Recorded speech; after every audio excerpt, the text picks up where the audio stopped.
All right, happy midweek. Glad to get the football night guys all together. Florio and I, business casual. Tony and Rodney look like they're heading to the first tee, and we're jealous. You guys look a heck of a lot more comfortable than we are.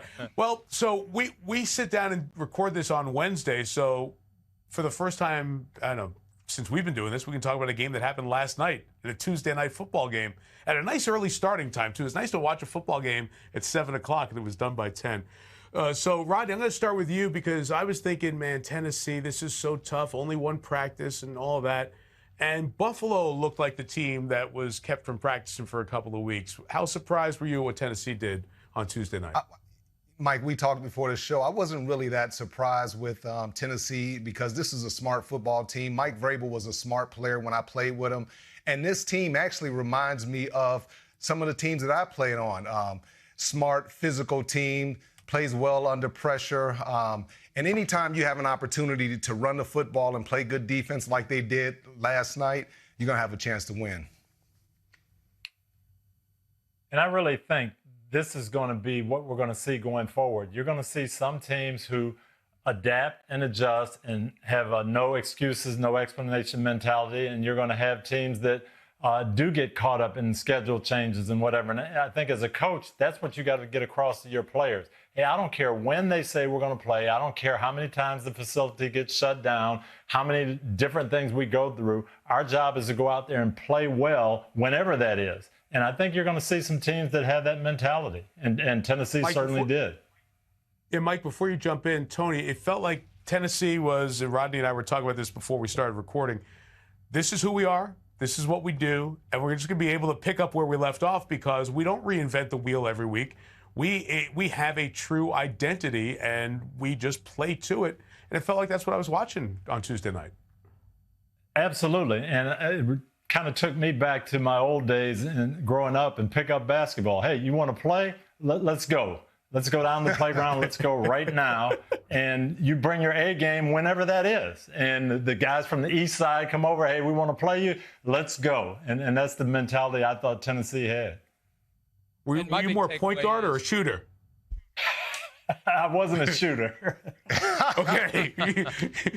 You're distributed. I just want to be clear about that. Go ahead, Mike. I'm sorry. How many times do we hear coaches and players say they don't hear anything from outside the building? We pay no attention to the outside noise. And yet again, it's proven to be baloney. They listen to everything, and they look for anything that they can use to motivate themselves, including all these people are saying bad things about us for how we did or didn't comply with the COVID-19 protocols, and everybody's talking down to us and saying that we're negligent and saying that we did this. And they use that as motivation. It just shows they'll use anything they can, and credit to Mike Vrabel for getting the guys extra stirred up because people were questioning their compliance with protocols of all things. It's just great because it shows that at the core they're all human. They get motivated by anything they can, and it can lead to good results on the football field if it works. Rodney, were you ever motivated by the media?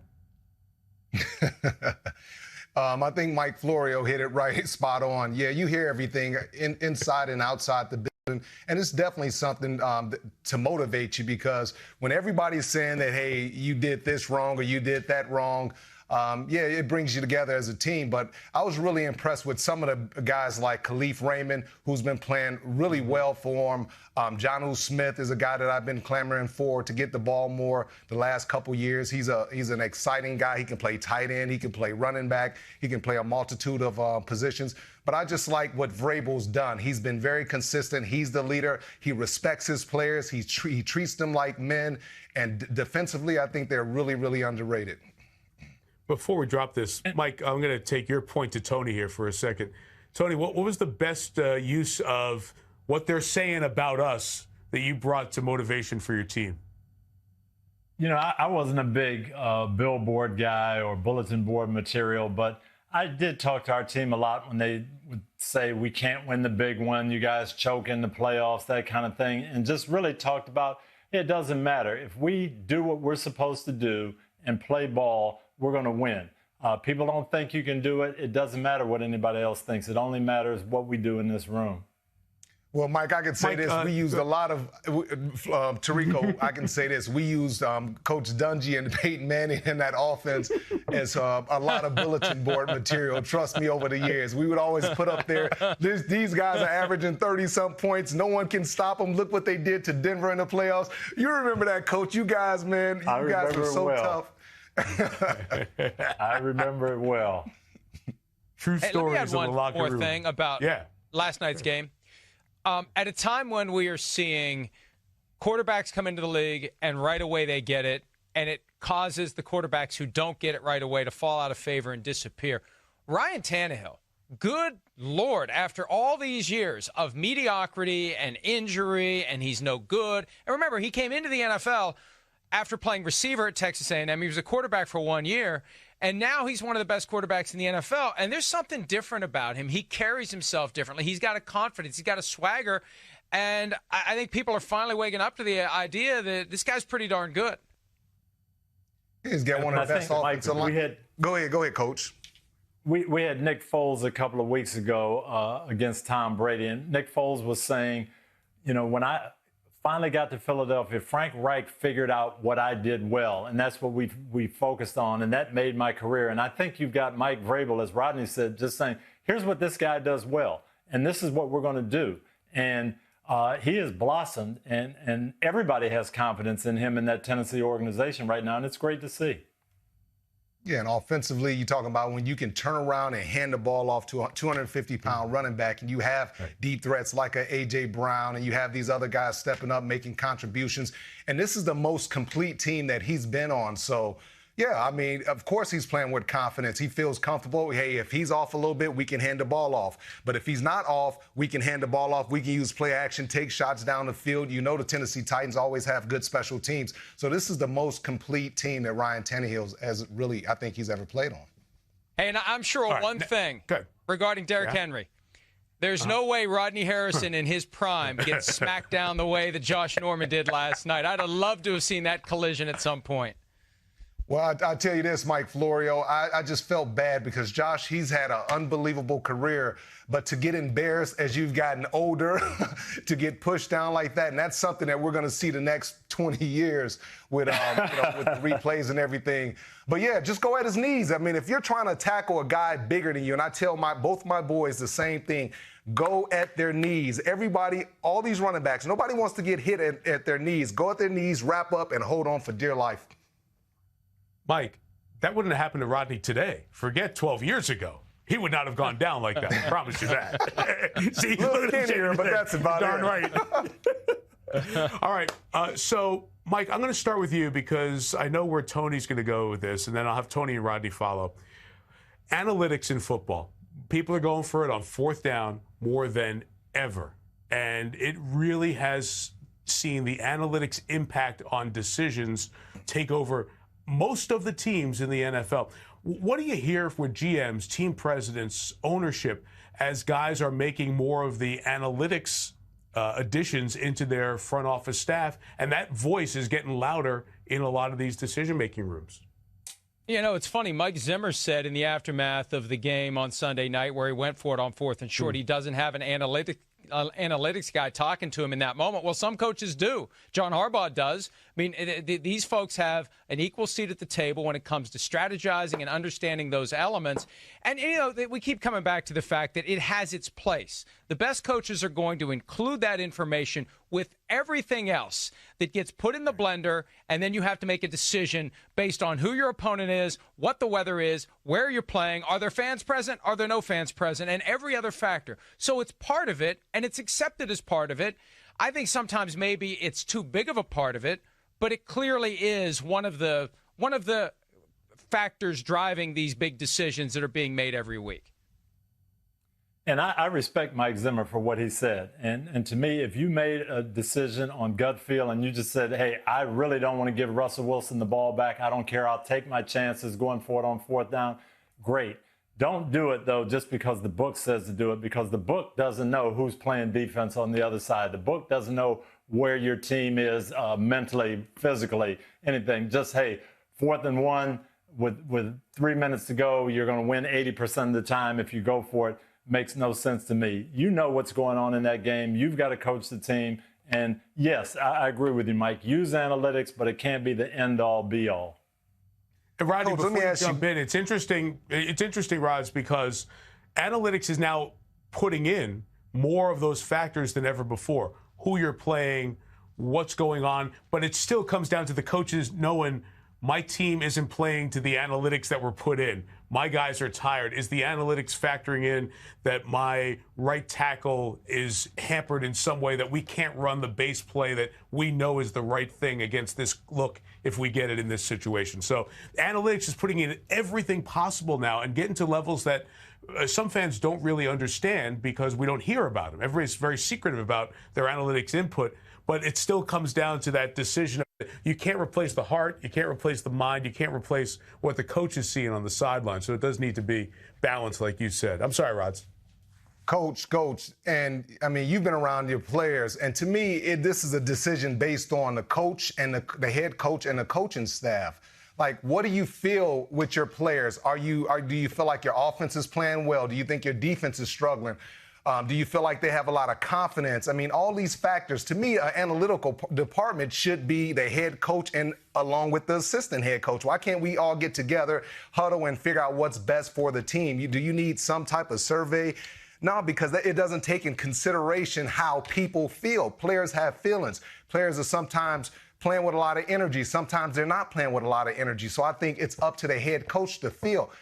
Mike Zimmer, you just, in that situation, I did have a problem because now you go up by 8, you kick the ball out to Russell. He has to go 80 yards possibly and score and get the 2-point conversion. At least give yourself a chance. I know a lot of head coaches come in there and say, well, we're 1-3, we're on the road, we should take this chance. No, you go and you get up a touchdown. You force them to go 80 yards down the field, convert on the 2-point conversion. I see you shaking your head, Coach. I just totally disagree with that. Your players have played too hard and they sacrificed too much to get to this point. You can't throw it all out the window on one play. No, I agree with you. Let me just finish this up on analytics. 1997, I'm coaching the Tampa Bay Buccaneers. We have a chance to draft a 5'8", 170-pound running back, and all the analytics said he can't be a featured back. Well, we took Warrick Dunn, and he became the Rookie of the Year. Years later, I'm at Indianapolis, and we've got the 11th pick in the draft, and we took a 5'11" defensive end named Dwight Freeney, and all the analytics said too small to take. He can't be a factor in the NFL. Analytics don't have all the answers. Thank you. Amen. Well said. Hey, Mike, I just want to make one last point on this. Because owners come out of the business world for the most part, do you think that their comfort has forced coaches to be more involved in the analytics part? Because spreadsheets and facts and data, that is how a lot of these owners made their money. It's how a lot of businesses have grown successfully. Do you think that in any way has helped this wave of analytics that has really taken over every sports franchise in the country is hiring analytics folks? At my alma mater, Syracuse, we're turning out kids who are majoring in sports analysis and sports analytics. And there are departments that are cropping up at universities all over the country. We're creating this industry. I just feel like ownership feels comfortable with it because it sings more to the tune that they've been singing for a long time. Well, and you have to justify the expenditure in the analytics department by using the product of the analytics work. And now this gives the coach the safe harbor. The safe harbor used to be I did the conventional thing, not the unconventional thing, so don't be mad at me and ultimately don't fire me. Now the coach says, I did the thing that your analytics department told me to do. Don't blame me if it didn't work. There's always someone who has to pay for it at the end of the day. Rodney, I'm going to start with you. A couple of games. Let's hit a few, guys. Browns-Steelers this week. It's really nice that it's October up here in the Midwest. It's starting to feel a little bit cool. And the Browns and the Steelers has me excited to watch football on Sunday. What are your initial thoughts on that game?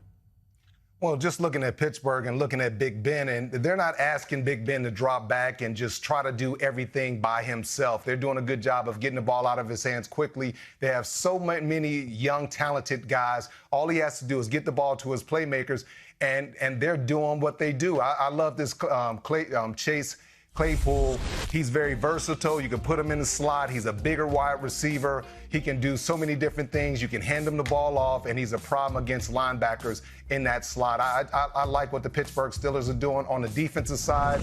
I would, wish that Minkah Fitzpatrick, their free safety, no sacks, no interceptions, and Joe Hayden, they have to play a little bit better in the secondary and try to create more turnovers. But I like what the Pittsburgh Steelers are doing, especially with Big Ben. I like what Cleveland's doing, and you and I kind of had a debate the other night. Do we believe in Cleveland? I talked to Kevin Stefanski via text a couple times after the games, and he's telling me, boy, you wouldn't believe, we got 31 knockdowns on offense. They keep track of how many guys they knock off their feet. And this is a different mentality than Cleveland's ever had. And it's not just, hey, Baker Mayfield's going to go back and throw all these balls to our great wide receivers. No, they're a complete offense, and they're playing with confidence. I think it's going to be a great game. I'm looking forward to it. And, Coach, I think one biggest... Go ahead. Go ahead. Rodney first. Go ahead, Florio. I'm sorry. Go ahead, Florio.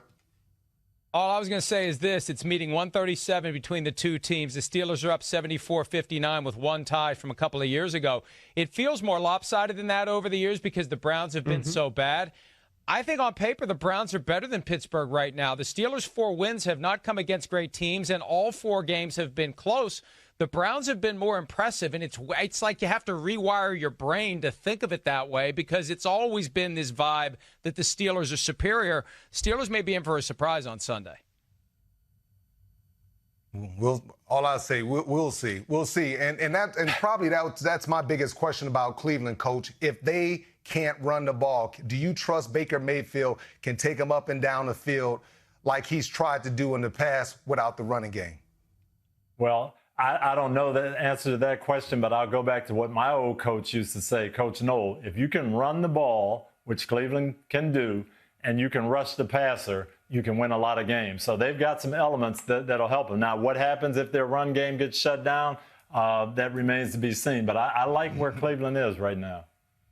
I want to do more conversation on Stefanski with you down the line because I think it's fascinating, Tony, the way he's come in there, managed some big personalities and big expectations, and really has them in a position to have true impact games here in October and on into November. Another game, the Packers are playing the Bucs. So, Mike, when we're starting to see the whole impact of Tom Brady in Tampa, I think we're starting to see it now in the games. He's played Breeze. Now he plays Rodgers. He'll play Breeze again here in a few weeks. It's kind of setting the stage for some of those big marquee quarterback matchups that we're not going to get many more of considering the age of these guys. Yeah, absolutely. We've got so many great young quarterbacks and old quarterbacks, and the old quarterbacks, who knows how much time they have left. But Aaron Rodgers and Tom Brady used to be once every 4 years. They're in the same conference now. We get to see them in the regular season. We may see them in the postseason. But all of a sudden, this is a huge game for the Buccaneers after what happened in Chicago. That's a game they should have won. Up 13-0, had the chance to drive the ball late. Tom Brady makes the mental mistake. He's going to be extra driven. The question is he at the point in his career where the spirit is willing but the flesh is weak? And we're going to see that, I think, potentially when the Packers start coming after him with Zadarius Smith. You know, he was vulnerable to the outside rush. We usually see Tom Brady have a rough night when they're coming at him straight up the middle. We rarely see him unable to avoid the guys who are curling around on the outside because he can always step up and step away. But Khalil Mack gave him fits, and if they can rush him consistently from the outside, they're going to have a problem against the Packers. You're right, Mike. This is a big game. I live down here in Tampa, and when Tom came, the thought is Super Bowl. Nobody's expecting Tampa to be a 500 team, and if they don't beat Green Bay, they're going to be 3-3. And so everyone is looking at this game, and it is going to come down to the quarterbacks. Green Bay's got a diverse offense. Tampa crowds the line of scrimmage. They're not going to let Aaron Jones run. They've stopped everybody running the football this year. Aaron Rodgers is going to have to be spectacular to win. So Tom Brady is going to have to outplay Aaron Rodgers, in my opinion, if Tampa's going to win this game. And you're talking about fireworks. I think there's going to be a lot of balls in the air. Yeah, it comes down to pass pressure, especially from the Packers standpoint. They haven't gotten great pressure this year. At least they haven't put up big sack numbers. Zadarius Smith, he's getting around a quarterback, but Preston Smith, he struggled a little bit. And this defense, to me, I like this defense. I don't know where they're at as far as, where they rank, but I think they have a lot of talented guys. They've scored a few times on the defensive side of the football. I still like their pass rushers. I think with this offense and this offense really taking off, this defense is about to catch up, and the Packers are going to go on a really good run. Coach, I got to ask you this question. Everybody's making a big deal about Tom Brady yelling and screaming at his teammates. We've known Tom for a long time. You can't make a big deal out of that, right? It's just his leadership and him trying to motivate guys. Are they making a big issue down there in Tampa with Tom? No, they aren't. Here, Bruce Arians, everybody's saying that's why we got Tom Brady. That's what we want. We want him to lift everybody else's play. And so they're excited about it. And I can tell you this. Peyton Manning has yelled at a lot of people. Maybe not, he didn't get caught on camera like Tom Brady. But, hey, those great quarterbacks, you don't think they get on people? It goes with the territory. I think there's a commercial for the Microsoft Surface with Tom Brady throwing it, with the number of times he flips it away, and then it comes back, it takes a licking and keeps on ticking, like the old Timex watches. That's pretty funny. Hey, Rodney, the funny thing was with Brady and the whole 4 downs deal, right? We saw Chase Claypool tweet out the 4 with the 4 touchdowns. We saw Brady tweet out congratulations to LeBron with the 4 for the 4th championship. What you may not have seen, Rods, on Saturday night, I lost track of the downs in the Notre Dame-Florida State game. I said it was 3rd down. Right away, my partner right next to me, no, it's 2nd down. So I had a Tom Brady moment, and Tony called me out on it. That's what happens when you get a little older, Mike. I didn't call you out, Mike. I was there to help you out, and that's what Tom Brady should have had in his headset, right? Should have had his offensive coordinator telling him, hey, we need this play. It's 4th down, buddy. But here's the thing, Mike, you owned up to it. Tom Brady didn't, right? And that's what bothered me about what happened last week. Tom Brady refused to own up to it, and Bruce Arians, after calling him out following week 1, and there was the brouhaha in the aftermath of, oh, how dare you call out Tom Brady, Arians defended him, and it just makes me wonder. It makes me wonder what the real reaction from Tom Brady to being called out by Bruce Arians after week 1 was, because Arians wasn't going there at all after everyone knew Tom Brady lost track of the downs. Yeah, and that's something that I looked at, Mike. It was fine. Florio, Go ahead. Florio, that's something that I looked at too, and I was like, why don't Tom just admit that, admit it? You know what I'm saying? What's the big deal? There's so much stuff going on as a quarterback. People would understand because you have to keep track of so many different things going on. You got so many different elements moving and stuff like that. And if I'm Tom, I just say, you know what? I had a brain fart. I totally forgot what the play was, and I'll do better next week. And I think the locker room would receive it a little bit better if you can own up as a leader of that locker room to the mistake that you made. Great point. All right, one last one, guys. Just 2 sentences here from each of you. San Francisco against the Rams. Tony, I'll let you go first. Our Sunday night game on NBC. Rams are going to put a lot of pressure on whoever the quarterback is. If the Rams can stop the run, it's going to be a long day for San Francisco. If I'm the 49ers, I've got to get my running game going. For me, the Rams, the commitment to the run, and they have to do a better job in the secondary, in particular at the linebacker position and the secondary, making open field tackles. But I like what the Rams are doing offensively, a lot of commitment to the run, but also Robert Woods, he's their best offensive player. The Rams are the unofficial NFC East champions. They've only beaten teams from the NFC East, the worst division in football. We're going to find out how good the Rams are, and we may find out how bad the 49ers are, especially at the quarterback position. That's the biggest one to me, guys. We've seen C.J. Beathard come in here a couple of times. Garoppolo wasn't ready. They said it, but was it the fact that he wasn't ready, wasn't mobile with the ankle? Is he struggling? What does Kyle Shanahan do? And in a division where I know the Rams are the champs of the East, but at least they are 4-1, and we saw Seattle's resiliency is there. They're in the middle of one of those great Seattle-type runs. You can't let too many lengths get between you and the top of the NFC West. Really important for San Francisco to figure out their quarterback situation. We'll talk about this on Football Night at 7 Eastern on Sunday night, and come over when the Sunday games are done for all the highlights, and then we'll have the 49ers and the Rams. Gentlemen, be safe, be good. Can't wait to connect on Sunday.